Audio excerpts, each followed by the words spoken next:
Hello guys, welcome to this channel. In this video, I'm going to explain how to use if in Google Sheets.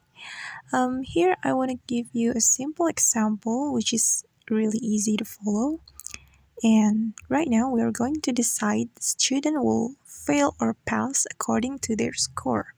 While the minimum score to pass is 60, okay?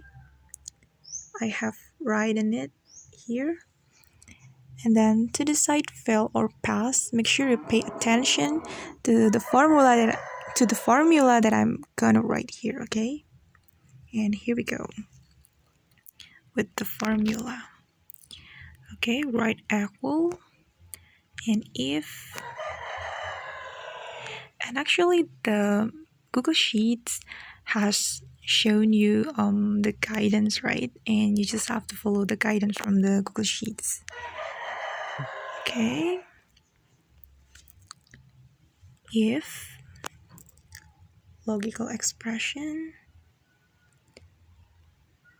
and you just have to follow what I'm writing here, okay? Then write pass and fail. Don't forget to add like double quotes here. And after you finish writing the formula, you can click checklist. And okay, you just have to drag and click the autofill. Okay, that's the tutorial from me guys. Thanks for watching.